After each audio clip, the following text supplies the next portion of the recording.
bulleessita ankooti jabutee daakeen bulleessine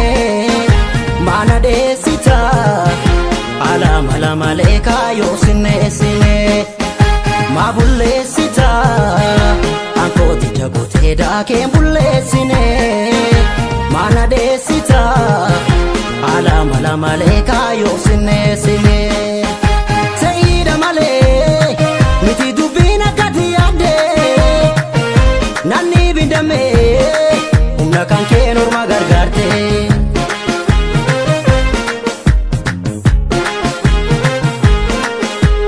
ilkaa'u jiratate kan nu gidduu nyaatuun sifaa'u hinnisu maaddii ulfina qabu kana ormaaf laannee maaliif bullaa gabu garaa lama maaliif bullaa gabu ormi nyaata maaliif bullaa gabu garaa beela maaliif bullaa gabu ormi nyaata maaliif bullaa gabu nas fakkaate sis fakkaacha addanuu baasuuf kan oolu itti yaade dhufee yeroon bira ga'uun oolu farda kan keenya taphattoon kaachisanii durnoolu beekna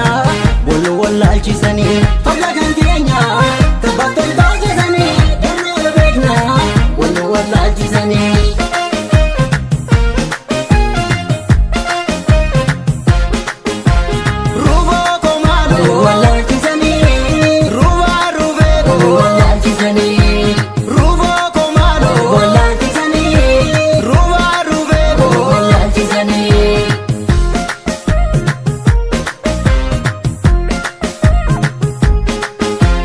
Bodde beela'ee argaa kee dharra'ee siftee dhama'ee aniin kee rarra'ee atuun haftu sin eegaa guyyaa dhuftu si beekaa qalloo koo maaloo guyyaa dhuftu si beekaa lalgaa abdiisee koo guyyaa dhuftu si beekaa qalloo koo maaloo guyyaa dhuftu si beekaa lalgaa abdiisee koo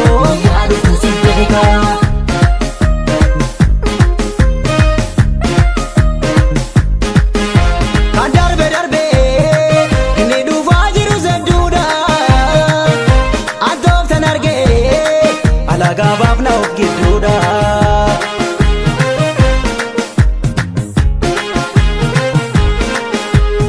milkaa'u jiratate kan nu gidduu nyaatuun sifaa'u hinnisu maaddii ulfina qabu kana ormaaf laannee maaliif bullaa gabu garaa lama maaliif bullaa gabu ormi nyaata maaliif bullaa gabu garaa beela maaliif bullaa gabu ormi nyaata maaliif bullaa gabu jiraadini nu sakaale ofirraa baasnaa malaanii somnis yoogaa iddoo dhaalee laf tokko mo'aa dhugaanii farda kan keenya taphattoon kaachisanii durnoolu beekna wal wallaalchisanii farda kan keenya taphattoon kaachisanii durnoolu beekna wal wallaalchisanii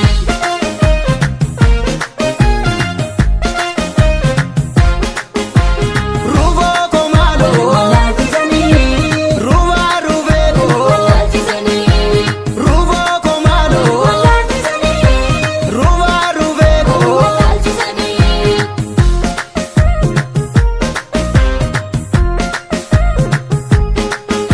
Deebuun beela obsee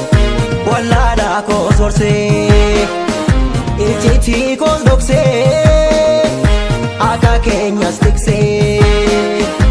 atuun haftu sin eegaa guyyaa dhuftu si beekaa